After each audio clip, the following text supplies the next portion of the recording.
അങ്ങനെ അനി വലിയ ദേഷ്യത്തിലാണ്. ഇഷ്ടമില്ലാത്ത വിവാഹ നിശ്ചയം നടക്കാൻ പോവുകയാണല്ലോ, അതുകൊണ്ട് തന്നെ അനി വക്കീലിനെ പോയി കാണുന്നുണ്ട്. തൻ്റെ ഡിവോഴ്സ് ഒന്നും കൂടി നീട്ടിവെക്കാൻ വേണ്ടി അനി പറയുന്നുണ്ട്. അങ്ങനെ അനി നവീനെ കണ്ട് സംസാരിക്കുകയാണ്. അനാമികയുമായി ഡിവോഴ്സ് പെട്ടെന്ന് നടന്നു കഴിഞ്ഞാൽ ഉടനെ തന്നെ അവന്തിയെ വിവാഹം കഴിക്കാൻ വേണ്ടി നിർബന്ധിക്കും. അതുകൊണ്ട് തന്നെ സ്വയരക്ഷയ്ക്ക് വേണ്ടി അനി ഡിവോഴ്സ് നീട്ടിവെക്കാൻ വേണ്ടി ആവശ്യപ്പെടുകയാണ്. അങ്ങനെ അനി സങ്കടത്തോടു കൂടി വീട്ടിലെത്തുകയാണ്. അങ്ങനെ വീട്ടിലെത്തിയ സമയത്ത് ജാനകി അനിയോട് വിവാഹ നിശ്ചയത്തിൻ്റെ കാര്യം പറയുകയാണ്. അമ്മയോട് എന്ത് പറയണമെന്നോർത്ത് ആകെ വിഷമിച്ച് നിൽക്കുകയാണ് അനി. അങ്ങനെ ജാനകി പറയുന്നുണ്ട്, മോനെ ഈ വിവാഹം എത്രയും പെട്ടെന്ന് തന്നെ നടക്കണം, അതാണ് അമ്മയുടെ ആഗ്രഹമെന്ന് പറയുന്ന സമയത്ത് തനിക്കതിന് ഒട്ടും താല്പര്യമില്ല എന്ന് അനി സങ്കടത്തോടു കൂടി പറയുന്നുണ്ട്.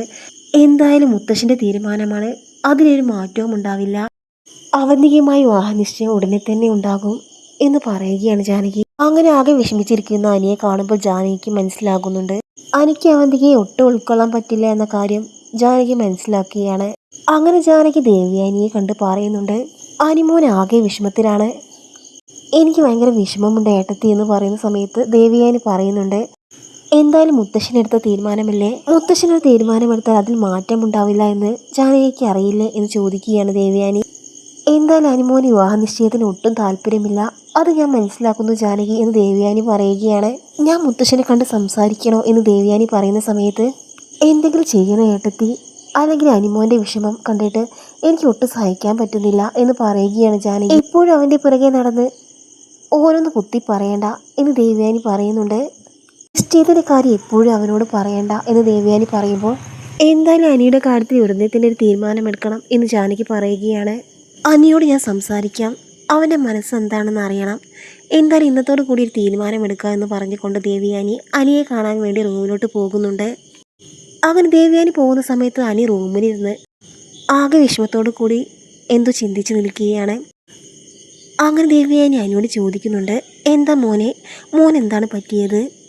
അത് കേട്ട് അനി പറയുന്നുണ്ട്, എനിക്കിഷ്ടമില്ലാത്ത വിവാഹമാണ് നടക്കാൻ പോകുന്നത്, ആദ്യം അനാമിക കാരണം ഞാൻ ഒരുപാട് വിഷമിച്ചു, ഇനി എൻ്റെ ജീവിതം വിഷമത്തിലേക്ക് തന്നെ പോവുകയാണോ എന്ന് ചോദിക്കുന്ന സമയത്ത് എന്തായാലും മുത്തശ്ശൻ്റെ തീരുമാനമല്ലേ മോൻ എന്തായാലും നിശ്ചയത്തിന് സമ്മതിക്കണം.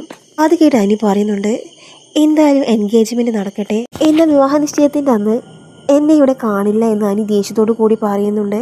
അങ്ങനെ ദേവയാനി ജാനകിയോട് അനി പറഞ്ഞ കാര്യങ്ങളെല്ലാം പറയുകയാണ്. അങ്ങനെ ദേവയാനിക്ക് ദേഷ്യവും സങ്കടവും സഹിക്കാനായില്ല. അങ്ങനെ ദേവയാനി ദേഷ്യത്തോടു കൂടി മൂർത്തി മുത്തശ്ശൻ്റെ അടുത്തേക്ക് ചെല്ലുന്നുണ്ട്. ദേവയാനി ദേഷ്യവും സങ്കടം സഹിക്കാനാകാതെ മുത്തശ്ശനോട് പറയുന്നുണ്ട്, അനാമിക കാരണം തന്നെ അനിമോൻ ഒരുപാട് വിഷമം അനുഭവിച്ചു, ഇനി അനിയെ സങ്കടപ്പെടുത്തരുത്, അനിക്ക് ഈ വിവാഹത്തിന് ഒട്ടും സമ്മതമില്ല, എന്നിട്ട് മോൻ അക്കാര്യം എന്നോട് പറഞ്ഞിട്ടില്ലല്ലോ എന്ന് പറയുന്നുണ്ട് മുത്തശ്ശൻ. അത് കേട്ട് ദേവയാനി പറയുന്നുണ്ട്, അനി അക്കാര്യം എന്നോട് പറഞ്ഞു, എൻഗേജ്മെൻറ്റിൻ്റെ അന്ന് അവനെ കാണില്ല എന്നാണ് അനി എന്നോട് പറഞ്ഞത്. അനിമോൻ അങ്ങനെ പറഞ്ഞോ ദേവയാനി? അങ്ങനെ പറഞ്ഞു അച്ഛാ. അങ്ങനെ മുത്തശ്ശൻ അനിയുടെ അടുത്ത് ചെന്ന് പറയുന്നുണ്ട്, മോൻ അവന്തികയുമായി വിവാഹത്തിന് സമ്മതമല്ലേ, അവന്തിക ഒരിക്കലും അങ്ങനെ കാണാൻ കഴിയില്ല എന്ന് അനി പറയുന്നുണ്ട്. എങ്കിൽ മോൻ്റെ ഇഷ്ടം പോലെ തന്നെ ആകട്ടെ, അവന്തികയുമായി വിവാഹത്തിന് മോന് സമ്മതമില്ലെങ്കിൽ അങ്ങനെ ഒരു ചടങ്ങ് വേണ്ട എന്ന് മുത്തശ്ശൻ പറയുന്നുണ്ട്. മുത്തശ്ശൻ്റെ വാക്കുകൾ കേട്ട് അനിക്ക് വലിയ സന്തോഷമാവുകയാണ്. അങ്ങനെ മുത്തശ്ശൻ ചിന്തിക്കുന്നുണ്ട്, അവന്തിക മോളെ എങ്ങനെയെങ്കിലും പറഞ്ഞ് കാര്യങ്ങൾ മനസ്സിലാക്കണം, എന്തായാലും മോളെ റൂമിലോട്ടൊന്ന് പോയി നോക്കട്ടെ എന്ന് പറഞ്ഞുകൊണ്ട് മുത്തശ്ശൻ അവന്തികയുടെ റൂമിലോട്ട് പോകുന്ന സമയത്ത് അവന്തിക ആരോട് ഫോണിൽ സംസാരിക്കുന്നതാണ് കാണുന്നത്. അവന്തിക നാഗേന്ദ്രനോട് സംസാരിക്കുന്നതാണ് മുത്തശ്ശൻ കാണുന്നത്. എന്തായാലും ആ അനിയുമായി വിവാഹ നിശ്ചയം നടക്കാൻ പോവുകയാണ്. അച്ഛൻ വിചാരിച്ചതുപോലെ തന്നെ കാര്യങ്ങളെല്ലാം നടക്കാൻ പോവുകയാണ്. ഇനി മൂർത്തി ജ്വല്ലറിയുടെ നാശം ആരംഭിക്കാൻ പോവുകയാണ് എന്നൊക്കെ പറയുന്നത് അവന്തിക നാഗേന്ദ്രനോട് പറയുന്നത് മുത്തശ്ശൻ കേൾക്കുന്നുണ്ട്. അങ്ങനെ മുത്തശ്ശൻ ദേഷ്യത്തോടു കൂടി അവന്തികയുടെ റൂമിലോട്ട് വരികയാണ്.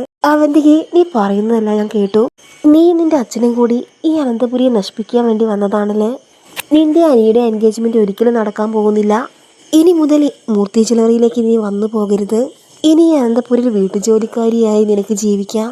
മുത്തശ്ശൻ്റെ വാക്കുകൾ കേട്ട് ആകെ ഞെട്ടി നിൽക്കുകയാണ് അവന്തിക.